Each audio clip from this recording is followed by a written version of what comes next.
అధ్యక్ష, ఇలాంటి అనుభవంతో ఇక్కడికి వచ్చాం. దీనికి కారణం ఏంటి? ఒకసారి అధ్యయనం చేసుకోవాల్సిన అవసరం ఉంది. 5 సంవత్సరాలు ప్రజలు నరకాన్ని చూశారు. నరకం అంటే చాలామందికి తెలియదు, కానీ కథల్లో చూశాం. అలాంటి నరకాన్ని ఈ రాష్ట్రంలో చూసే పరిస్థితి వచ్చింది. రాష్ట్ర చరిత్రలో అవి ఒక చీకటి రోజులు. ఆస్తులు సెటిల్మెంట్ చేశారు, మామూలు కాదు. భూములు దొరికితే భూముల్ని 30-40 సంవత్సరాలుగా సంపాదించిన ఆస్తుల్ని ఎక్కడికక్కడ ఇమ్మంటే మెడ మీద కత్తిపెట్టి రాయించుకున్న సందర్భాలు. ఏ ఆడబిడ్డ మానానికి రక్షణ లేదు. ఇష్టానుసారంగా బిహేవ్ చేశారు. ప్రాణానికి విలువ లేకుండా చేశారు. ఎంత దారుణంగా ప్రవర్తించారంటే అంత దారుణంగా ప్రవర్తించే పరిస్థితి వచ్చారు. కడకు బ్రతుకు కూడా గ్యారంటీ లేదు. మనం క్షేమంగా ఇంటికి తిరిగి వస్తామని ఆశ ఎవరికి లేని పరిస్థితి వచ్చింది.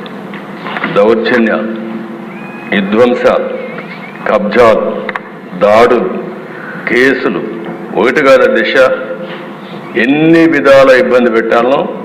ఇక్కడ ఉండే వాళ్ళల్లో సగం మంది ఎక్కువగా బాధితులు, కొంతమంది తక్కువగా బాధితులు అంతే. మానసికంగా కొంతమందిని దెబ్బతీశారు, ఆర్థికంగా కొంతమంది దెబ్బతీశారు, కొంతమందిని శారీరకంగా. కడాల దిశ, మీలాంటి వ్యక్తి పైన అటెంప్ట్ రేప్ కేసు పెట్టించే పరిస్థితికి వచ్చారంటే అది తలుచుకుంటే ఇప్పటికి కూడా జీర్ణించుకోలేకపోతున్నాం. కానీ బాధ ఉంది, ఆవేశం ఉంది. ఇంకొకసారి చూస్తే మా మెంబర్స్ కూడా చాలా హిస్టరిక్గా కూడా ఉన్నారు. నాకు అర్థమైంది. ఇప్పుడు మా తాడిపత్రి ఉన్నాడు, అశ్విన్ ఉన్నాడు. అశ్విన్ జైలుకు పోయి వచ్చాడు. ఇక్కడే అచ్చెన్నాయుడు ఉన్నాడు, జైలుకు పోయి వచ్చాడు. నారాయణ ఉన్నాడు, తిప్పి తిప్పి తిప్పి ఎక్కడికెక్కడికో తీసుకుపోయి అదృష్టం బాగుండా అరెస్ట్ కాకుండా జైలుకు పోకుండా బయట వచ్చాడు. ఇవన్నీ సరే. రఘురామకృష్ణరాజు ఇంకేమవుతాడో తెలియదు. ఆ రోజు రాత్రి అంతా నిద్ర లేదు. ఆయన కాపాడుకోవడానికి ఎన్ని విధాల ప్రయత్నం చేశామంటే అధ్యక్ష, ఆ రాత్రి అంతా నెక్స్ట్ డే భగవంతుడు మంచి చూపు చూశాడు కాబట్టి బయట వచ్చాడు. కానీ ఈ దుర్మార్గులు ఇష్టానుసారంగా ప్రవర్తించే పరిస్థితికి వచ్చారు. మనం ఇబ్బందులు పడ్డాం. అర్థం లేనటువంటి పన్నులు వేయడం, ఇష్టానుసారంగా బిహేవ్ చేయడం, ఉపాధి లేదు, ఉద్యోగం లేదు, బాధపడని వర్గం లేదు, జీవన ప్రమాణాలు దారుణంగా పడిపోయినాయి.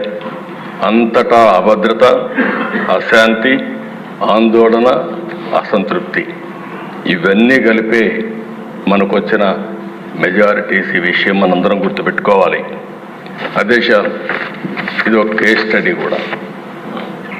వ్యవస్థల్ని ఏ విధంగా విధ్వంసం చేశారు, ఒక పాలకుడు ఏ విధంగా అహంకారంతో విర్రవీగిపోయాడు, అసమర్థత, అవినీతి, విధ్వంసంతో వ్యవస్థల్ని ఏ విధంగా నాశనం చేశారు, రాష్ట్రం యొక్క బ్రాండ్ ఇమేజ్ ఏ విధంగా దెబ్బతీశారు, మంచి రాష్ట్రాన్ని ఏ విధంగా సర్వనాశనం చేశారు, రాజధాని కళ చంపేశారు. అమరావతి దేవతల రాజధాని. అలాంటి అమరావతి నిన్నటి వరకు ఏమైందో మనం చూసాం. ఈరోజు మళ్ళీ కేంద్రం 15,000 కోట్ల రూపాయలు ఆర్థిక సహాయం చేయడానికి వచ్చారు, బడ్జెట్లో పెట్టారు. అందరి ముఖాల్లో చూస్తే ఆనందం కనపడుస్తూ ఉంది. అంటే మళ్ళా మంచి రోజులు ప్రారంభమయ్యాయనే ఆశ ఈరోజు వచ్చిందంటే ఏ విధంగా జరిగింది మనం చూసాం. ఈరోజు అమరావతి పూర్తయింటే దిశ 2-3 లక్షల కోట్ల రూపాయలు ప్రజా సంపద మనకు వచ్చుండేది. అప్పులు చేసే అవస్థ తీరేది. అలాంటి రాజధాని పోయింది. జీవనాడి పోలవరం 72% పూర్తయింది. 2020 నాటికి 21 నాటికి పూర్తి అయిపోయింది. అదేశ కావాలని కాంట్రాక్ట్ను మార్చడం, అదే మరి ఆఫీసర్లు మార్చడం, రివర్స్ టెండరింగ్ పెట్టడం, కడాన అతి ముఖ్యమైన జీవనాడైనటువంటి ఈ పోలవరాన్ని గోదావరిలో కలిపేయడం. ఇప్పుడు మళ్ళీ డయాఫామ్ వాల్ నుంచి స్టార్ట్ కావాలి, కాఫర్ డ్యాముల నుంచి మళ్ళా మనం పని ప్రారంభించాలి. ఇది కూడా